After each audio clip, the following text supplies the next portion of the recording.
j'ai ici Monsieur Gomé. Monsieur Gomé, soyez le bienvenu. Merci. Comment vous allez? Très bien, par la grâce de Dieu. Donc, Monsieur Gomé, je voudrais vous demander, quand est-ce que vous avez constaté, étant un couple marié, qu'il y a problème? C'est en 2014, un an après notre mariage. Tout se passait bien, le mariage s'est bien passé, la dot en 2013. Et comme tout couple chrétien, on s'attendait tout naturellement à avoir notre premier enfant. Et en 2014, ma femme coulait du sang. Après ces rêves, ça continuait. Donc les saignements ont continué.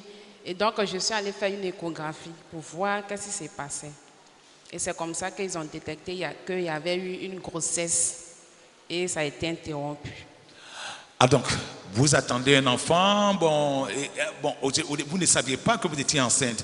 Tu ne savais pas que tu étais enceinte mais seulement tu perdais du sang. Oui. Voilà, tu perdais du sang. Donc il faut aller à l'hôpital, vérifier qu'est-ce qui fait que tu perds du sang tout le temps. C'est ça. Et donc elle va, et puis l'échographie va révéler qu'elle est enceinte, mais seulement que la grossesse évolue mal. C'est ça. Et donc, lorsque l'enfant se trouve au niveau de la trompe, on parle de GU. Et donc, la grossesse est en train d'évoluer au niveau de la trompe. Et on constate une GU, et par la suite, on constate aussi qu'elle a des fibromes et des myomes. Et en plus encore, des kystes ovariennes. Et des kystes ovariennes. Et des kystes ovariens. Ouais. Donc, pour une seule femme, on découvre un problème de GU, donc ça signifie que c'était dû à ce problème de fibrome, à ce problème de kyste et de myome, que sans doute la grossesse n'a pas évolué normalement et qu'elle a fait une GU. D'accord. Donc quand on constate que vous faites une GU avec les fibromes, les kystes, qu'est-ce que les médecins vont vous recommander tout de suite? Bon, monsieur. C'était lorsqu'il y a une GU de façon automatique, ils nous ont dit il faut une opération. D'accord. Puisque la première opération s'est passée en octobre. Et un mois après, ça dit novembre, la deuxième opération s'est passée. A eu lieu. D'accord. Donc, quand je dis l'espoir est permis, c'est-à-dire après cette intervention, qu'est-ce que les médecins vous disent? Puisque vous attendez à faire un enfant. Toutes ces opérations sont faites dans le but de pouvoir porter un enfant.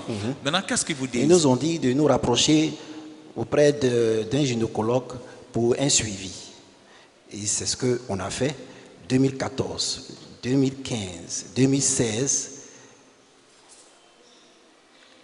Pendant toutes ces échographies que mon épouse faisait, malheureusement, les fibromes et les myomes ont repoussé.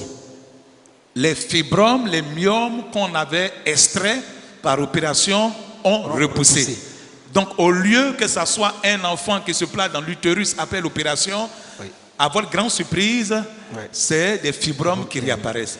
Donc, je voulais te dire, je voulais poser la question. Lorsque tu as fait la découverte après tout ce temps d'attente, que ce sont des fibromes au lieu d'un enfant, quel était votre état d'esprit? On était vraiment abattus, très abattus. Et on recherchait des solutions. House of Glory vous présente l'un de ses programmes majeurs, le fruit des entrailles. Il se déroulera du mardi 10 mars au samedi 14 mars de 6h à 20h et le dimanche 15 mars à 8h sur la route de Vegerville au carrefour Fékessé à la cité Colombe avec Jacob Tété, la peau du Christ. Quel que soit le problème, kyste, fibrome, problème aux trompes, aux ovaires, au niveau des appareils reproducteurs masculins et féminins, quels que soient les résultats médicaux, venez avec les rapports et le Seigneur agira. Vous pouvez venir quelques jours avant pour l'hébergement. Pour plus d'informations, contactez les numéros suivants.